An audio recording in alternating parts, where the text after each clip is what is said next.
Hour 2 is for Culligan Water.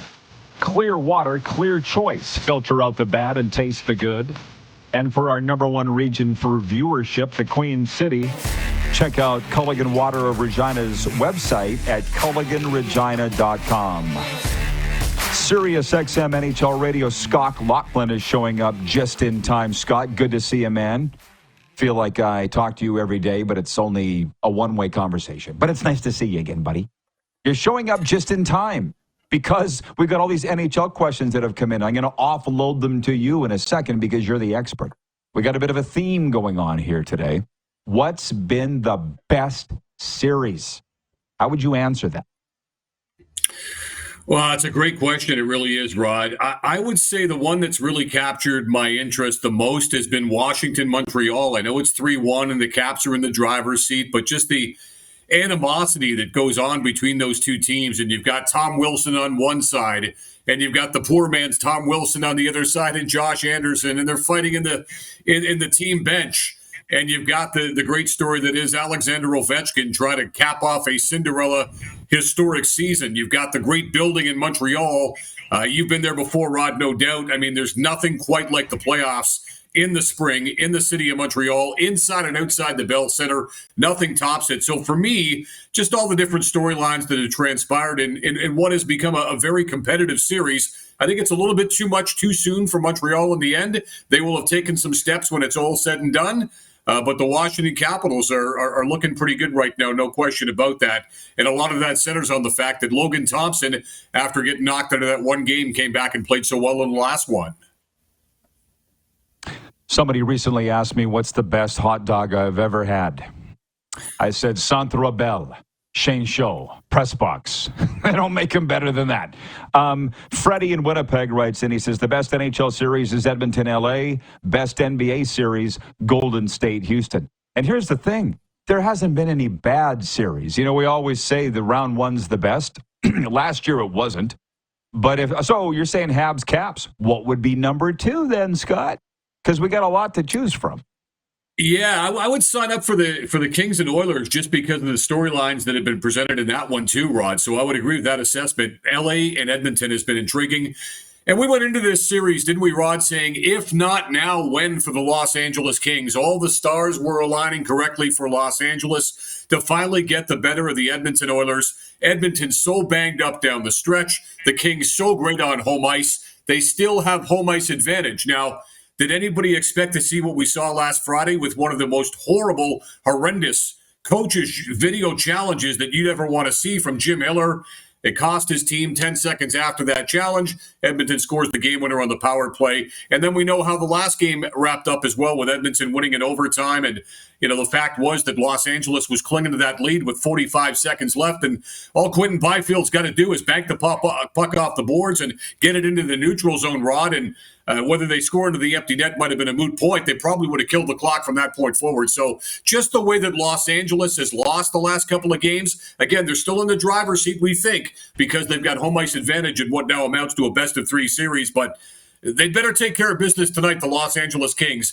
This is a huge game for this franchise in particular. If they can't win tonight, I got a feeling Edmonton closes the deal back at home in Game 6. And I apologize if this has been a little redundant for you because you talk about all these series every day, but Laverne in Swift Current writes in and he says, what about St. Louis, Winnipeg, and how Hellebuck is handling everything? I would say, or not handling everything. What's your read on that? I feel the Jets had it, Scott. They had it in hand and let them wiggle off the hook, and now they're in a lot of trouble. Yeah, you know, it sounded like you're going Dennis Green there on me for a second there, Rod. Of course, harkening back to the late, great head coach of the Cardinals, right? But I tell you what, you're right. I mean, storylines there, too, from the standpoint that, once again, we're talking about Connor Hellebuck not being able to be consistent at playoff time. The numbers are what they are, 3-10 in his last 13 playoff starts. He's got a save percentage of .836. Not nearly good enough to win at this time of the year, no question about it. He has been chased, as we know, in back-to-back games in St. Louis. Now, they still have, like Los Angeles, we think home ice advantage at Canada Life Center. That could serve them well in the midst of the whiteout coming up tomorrow night. So I think Winnipeg's in that same sort of situation that Los Angeles finds themselves in going into tonight versus Edmonton. You'd better win your next home game, or we fear that it could be closing time. And Jets fans don't want to have to go through that again, right? They haven't had a real significant run in the postseason since back in 2018. It's been a minute. There's no question about it. It seems like and feels like, Rod, they're going to get Gabe Vilardi back into this series coming up tomorrow night as well. So that'll be a great addition up front, we all think. But boy, Winnipeg's got to do it, or else, again, we're going to be looking for the same old answers to the same old questions in Manitoba. And here's the thing. God bless Edmonton. They're in the top 5 cities of viewership for our show, but they think they're so aggrieved. They think they've had so much heartache. And trust me, I live with one. I'm like, I present to you Winnipeg. Like, come on. Never won a cup. And to be honest, is this series, is it a disservice to Connor Hellebuyck to say the whole story is of him? Are we not giving the Blues enough credit? Or because I think it is fair to say this is all about Hellebuyck. Yeah, look, if he's going to be the guy that wins the Vezina Trophy, and he's going to be regarded as the best goaltender on the planet, which is what he's been more or less, except for playoff time. Well, you still have to do it at playoff time. And look, I know it was 4 Nations, and I know it was a one-shot game, and anybody could have won. And look, let's face it, going back to 4 Nations in Boston, right, Ron? We all saw it with our own eyes. If Binnington doesn't make a couple of 10-bell saves, particularly on Austin Matthews, we're not talking about Canada winning the 4 Nations face-off to begin with. So Binnington got the better of him in Boston. Binnington's, I think, gotten the better of him so far in this series. Doesn't necessarily mean that Hellebuyck can't get back on track starting with game number 5. But, boy, he's got some proving to do, no doubt, as the numbers and the eyeball test would show us. Just for a second on 4 Nations face-off, because it does come up quite a bit in my world, and I'm sure it comes up a lot and even more in yours. Was that like the highlight of your broadcasting career? Because I listened to so much of it. You guys' coverage, it seemed like you were just having a blast. It was a lot of fun, particularly in those 2 cities in Montreal and Boston. Rod, they really bought into it, specifically Montreal, of course, because it's hockey, it's international hockey, with all that's going on, of course, outside the rink and such, and people want to read into that what they will and the whole bit, too. It made for just an electric atmosphere. It was fabulous. It was right up there as far as anything I've ever covered, for sure, Rod. I was blessed to be there, privileged to be there, and to be around those players throughout the course of about a week and a half.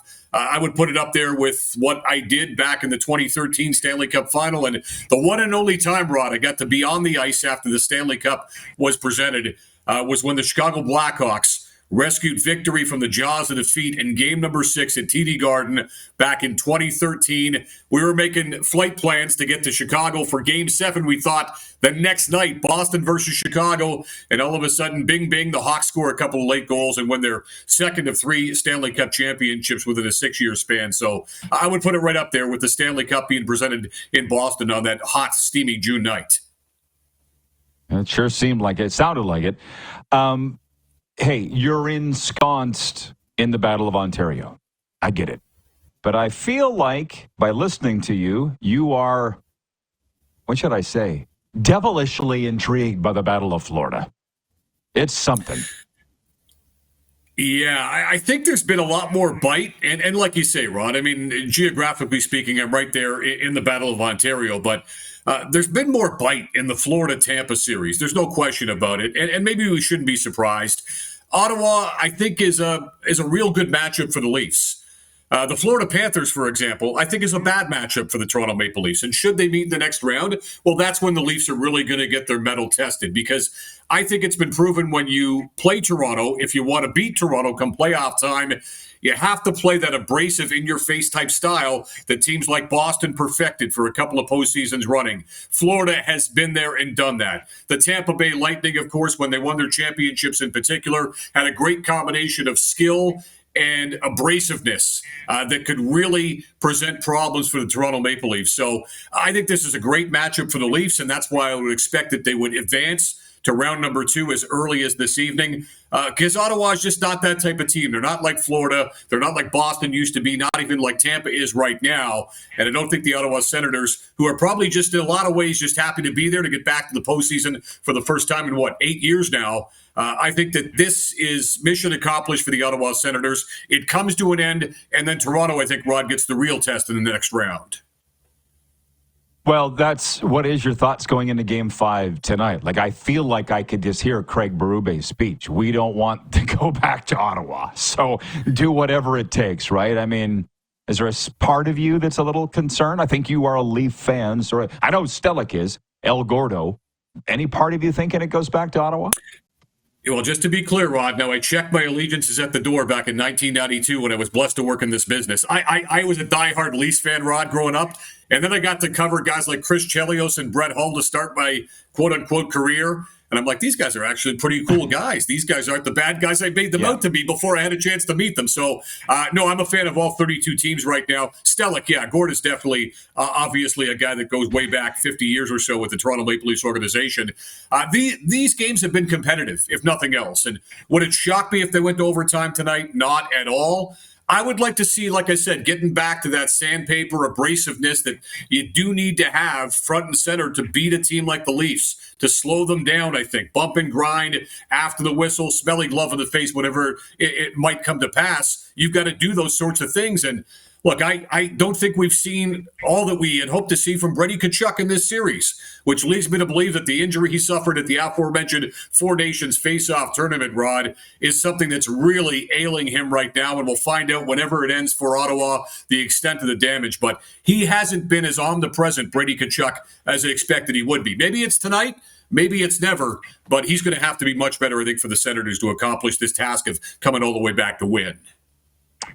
Well, Gordy said it on this show that there is a lot of just happy to be here, probably, with the Senators and the Habs, especially the Senators, who most had never been in the playoffs. For Montreal, they're young, it hasn't been as long. But, you brought up Chelios and Hull. It reminds me of my young broadcast career when I met Dave Dickinson and Buck Pierce of the BC Lions, and I was the Rough Riders guy, and I'm like, exact same thing. These are good guys. They're just like our guys. They just wear different colors. It was a life-changing moment. It's funny that you would have gone through the exact same thing.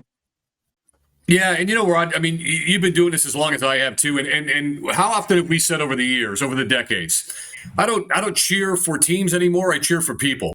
And you get to know people on this side of things with what we do, and there are a lot of people you like, some of which you probably don't like. But when you meet a good person and you meet a good hockey guy, football guy, whatever the sport may be, you kind of pull for those people. And, having sort of had a connection with them, what makes them tick. And it's the sort of thing where you really do cheer for good people to accomplish really good things. Well, Stevie Y's been at this series here, and I won't get into what he has said to us, but just a good guy, just a great guy. How do you not cheer for Steve Yzerman, whether it's Detroit or Tampa or whatever? And Dale Talon said it. He's like, most hockey guys are just good guys. And we're like, yes, yes, they are. Anything else? What do we with Devils, Carolina? I guess Vegas, Minnesota. Oh, man. Well, our poll question is, do these series end? And I do see Carolina and Toronto scanning their ticket to round 2. Just so you know, I'm updating the phrase. It's not punching your ticket. It's scanning your ticket to round 2. Do you see both those teams, or do you see Devils prolonging it? Yeah, that's right. You got to have the active barcode these days, right, to make your vote count, I guess, when it comes to scanning your code to the next round. Yeah, I think they both come to an end tonight. I think Carolina is just the better team. Even if the Devils were healthy, I think Carolina is probably just the better team. And then when you talk about all the injuries the Devils have incurred here the last couple of months without Jack Hughes, their power play, which was third in the league during the regular season, Rod, is 0 for 12 so far in this series. And when you're without Jack Hughes up front to kind of set that table, that's difficult.